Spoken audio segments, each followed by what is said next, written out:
Coach, your thoughts on the game? Again, amazing contest between two historic programs. Nothing but respect for Highland Springs and those guys and Coach Johnson and what they've been able to accomplish. We talked about our program and our school trying to get at the big boy table where you got multiple state champs and getting that circle of teams and schools that's done it back to back. But I'm proud of our guys.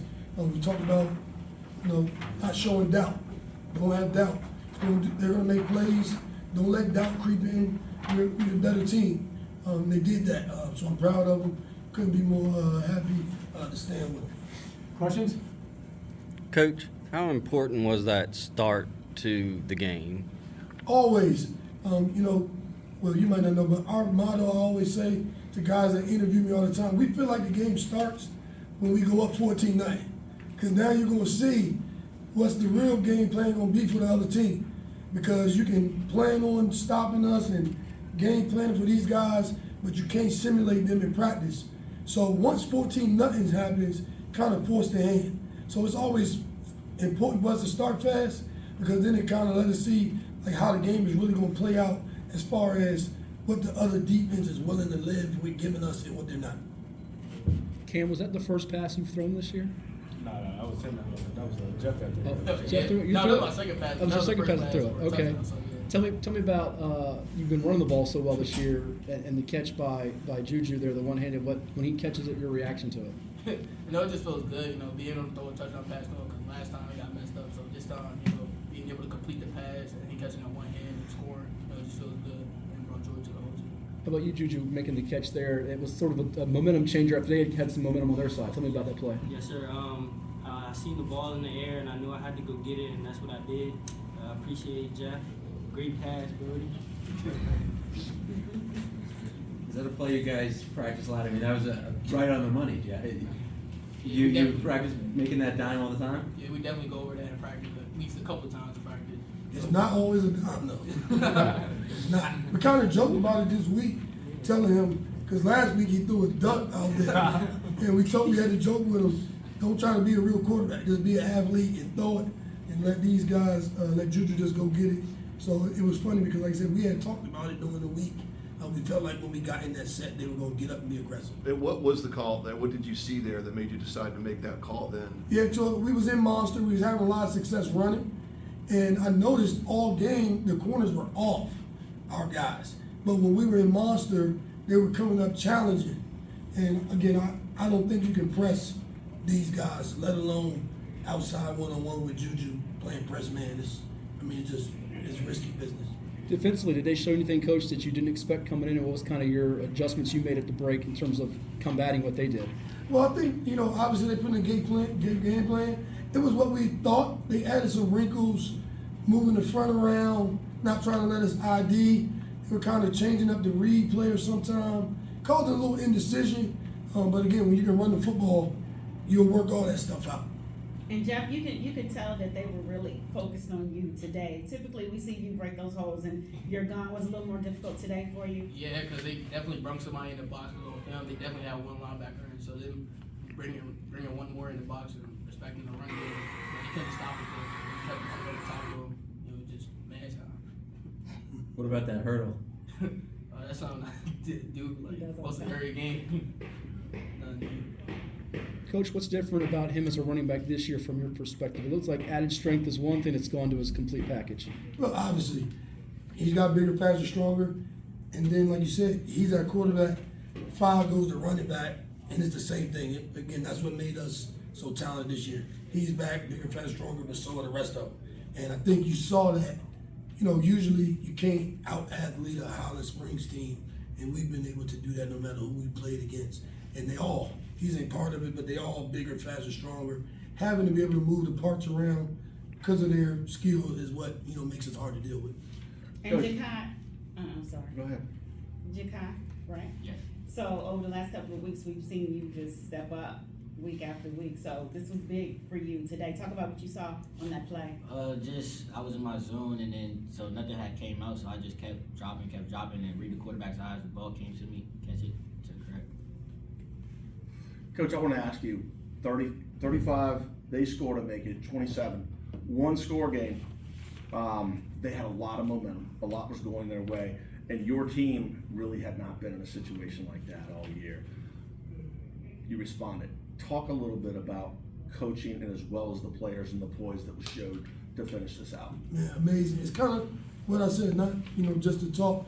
We talked about having no doubt. Don't let doubt creep in. All right, it's a good team. They're going to do things like, shoot, we were dominating, but they had points. We felt like we was controlling the game, but yet they had scored. Punt return, got a good play. So we talked about it. Then we came in at halftime. It wasn't a bunch of yelling. It was, we're better. Don't let doubt play a part in this. Be who you guys are. Continue to trust what we're doing.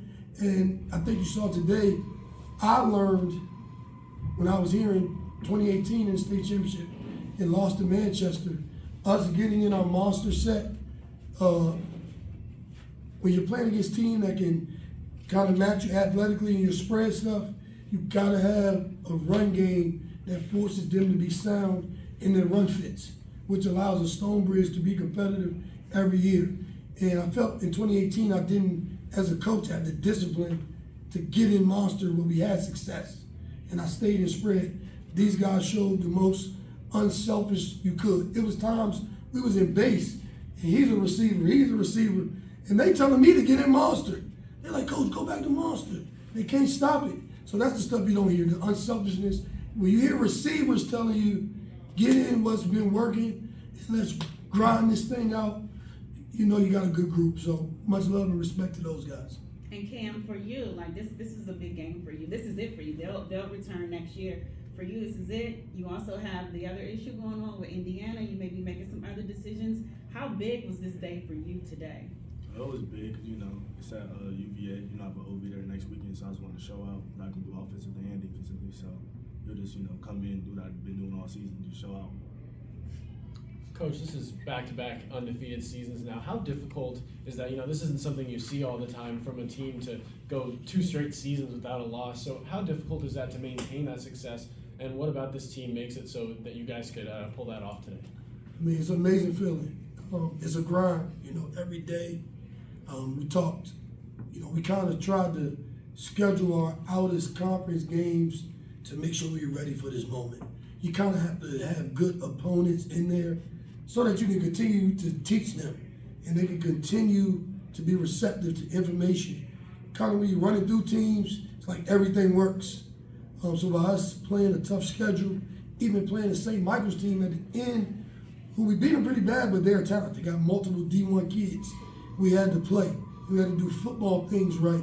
So again, it's special. I felt we did an awesome job preparing for it. These guys, for the most part, they kept their eyes on the prize, I must say. They kept their eyes on the prize. We've had amazing weeks of practices all through the playoffs. All right, so it's played out great. How does this one feel compared to last year, knowing you had to fight a little harder today? Equally, we fight for them all. And that Monday through Thursday, we fight for them all. So this one, I love that it was against another great program, great team, great coaching staff. So again, that makes it that much sweeter because this was the 2 best teams in our division, and we had to get it versus the best, and that's how you won it if you're gonna have it. Yeah. And What Coach, about- I saw. I'm sorry, go ahead. What about any of you guys? How does this compare for you guys to last year? It's a great feeling because we've been here before, so it's just to come back and do it again and playing against better competition is just great feeling. I'll say the same thing, probably equally, or for me, I say maybe this one a little more. It's my last one, so yeah, so maybe. Feels good to me because this is the game everybody wanted to see all year. Everybody was talking about this game, and we played it on the big stage. Came out with a win.